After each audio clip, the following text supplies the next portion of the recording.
Life without adventure is not a life at all. Hi, this is Mavi of the Mavineeka Life and Travel Blog. We are now in Auckland Botanic Garden, and so we need to roam around and see what's in store for us. Okay, come with me.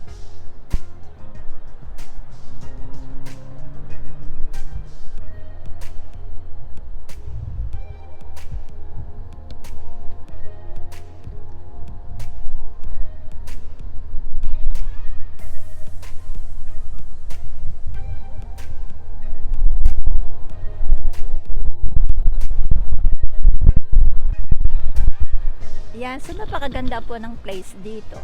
Marami rin pong different kinds of plants na pwede pong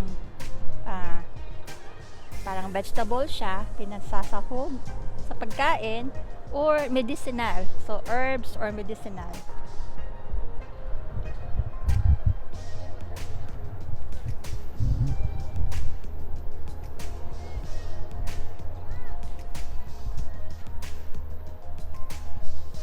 So, merong maliit na parang bahay, which is really cool. Okay. Yeah. Okay. So, let's roam around.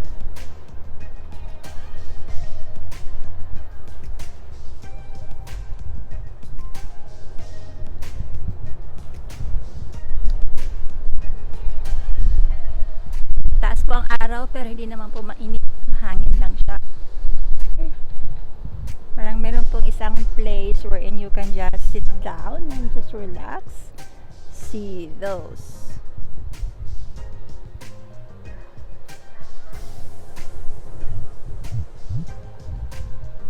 Yan. Smooth tayo saglit. And then, yan po. And then,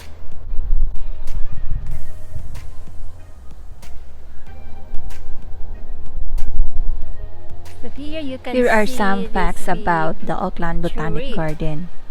It's actually located on Hill Road, Maronuera, covering 64 hectares or 156 acres of land, including 10 hectares of native forest, opening to the public in 1982 and is a young garden by world standard. So, young pa lang po siya kasi actually the Auckland Council is developing it. Okay, ano naman po ang vision nila in having this botanic garden? They wanted actually to have a spectacular South Pacific botanic garden that is widely recognized for its outstanding plants collection, Auckland regional identity, and interest inspired in the community. So, yun po yung kanilang vision. And then, maybe we're thinking, ano-ano ba yung makikita natin sa Auckland Botanic Garden? So, there are different gardens in that.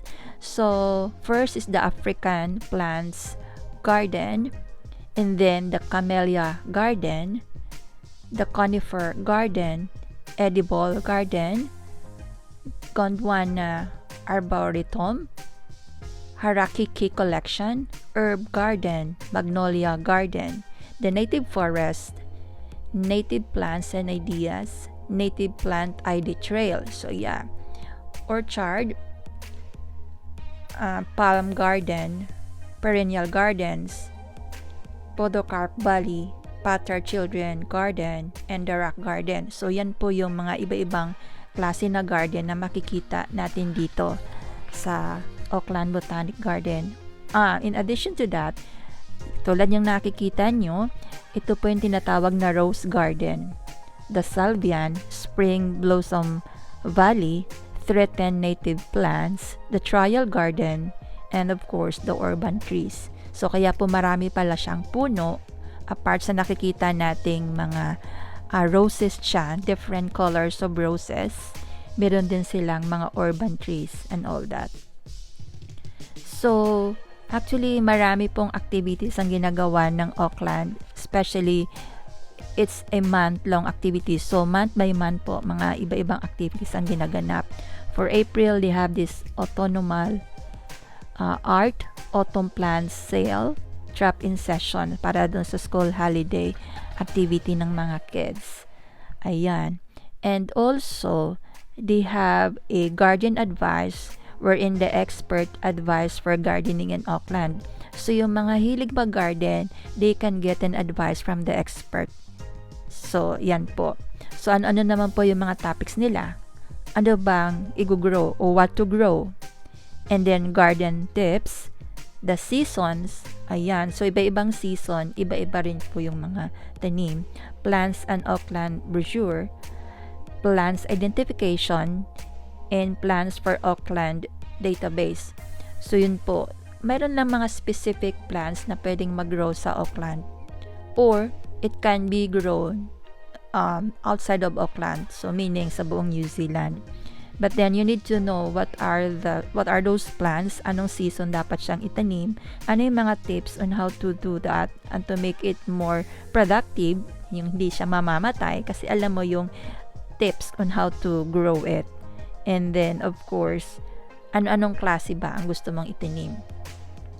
So, meron tayong tinatawag dito na search for plants suitable for Auckland climate. So, the Auckland Botanic Garden has research and trial plants recommended for growing in Auckland condition. You may be able to grow them successfully in other parts of the NC. Yung sinasabi ko kanina, plants grow in the right conditions will be healthier, less prone to disease, and require less care, and hopefully no spraying. So usually po kasi nag-spray tayo sa mga tanim para walang insects. So yun po. So yun po yung mga dito kasi sa New Zealand and of course in Auckland, people really love to do gardening. So mahilig po sila mag-garden, mahilig po sila mag-farming, mahilig sila collect ng mga plants sa mga bahay nila. Ayan. So, ano naman po siguro iniisip natin, ano nga ba ang mga uses ng plants? So, yung plants po, iba-iba po yung gamit, which is really cool na malaman natin at this point. Una po, ginagamit po siya sa scent or parang pampaamoy o pampabango. Di po ba?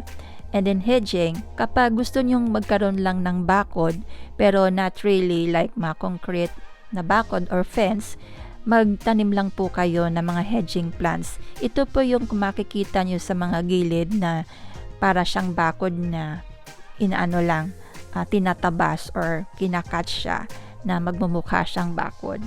And then container plant, rockery, border, specimen trees, cottage garden, great cut flowers, and those that attract beneficial insects. So, meron pong ganong mga klaseng mga halaman na makikita nyo dito. Okay. So, ano-ano naman po ang mga klase ng mga tanim? So, what are the types of plants that you can see in the Auckland Botanic Garden? Una po, the annuals. So, ito po yung mga makikita mo sa buong taon. And then, roses, syempre yung paborito ko, roses, perennials, edibles, ayan, herbs, fruit trees, ground covers. Kumbaga, para hindi siya maputik, dapat may ground covers. Ito yung mga tanim or mga grasses, yeah. Natives, climbers, ferns, bulbs, succulents, conifers, subtropicals, and trees. So, ayan po.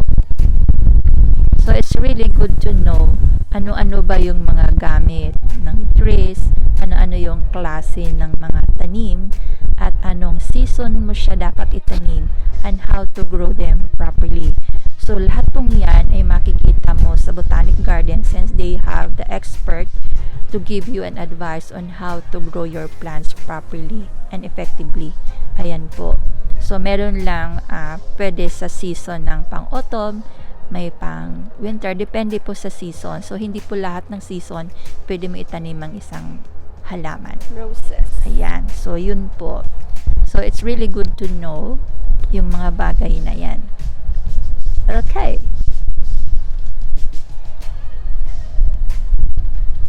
in addition to those, kailangan din po pala natin malaman yung mga site conditions.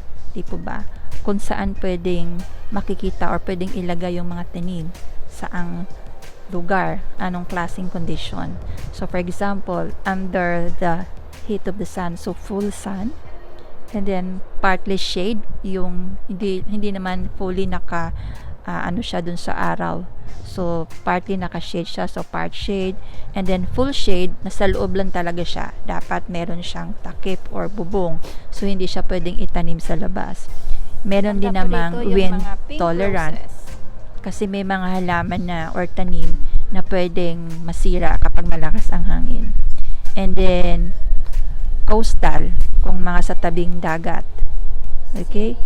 And then dry and also wet. So wet conditions. So there are different site conditions pala. All the while, ang niisip ko noon, oo nga, hindi naman lahat ng tanim ay pwede mong ilagay sa isang site or sa isang site condition. So for example, yung mga cactus sa sa mga dry areas, kasi pwede siyang full talaga siya na full sun. Kumbaga kahit na mainit, kahit summer, mabubuhay siya. So yan po. Thank you. And then white roses. Yan. So, white roses naman po tayo ngayon.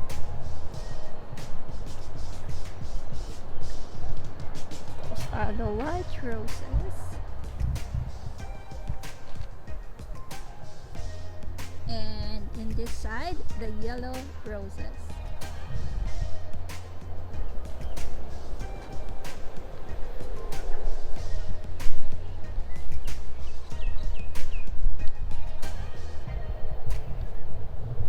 Yan, so ang dami pong roses dito, iba-ibang klase. Nakakatawa naman. Ayan, as you can see, yellow and red.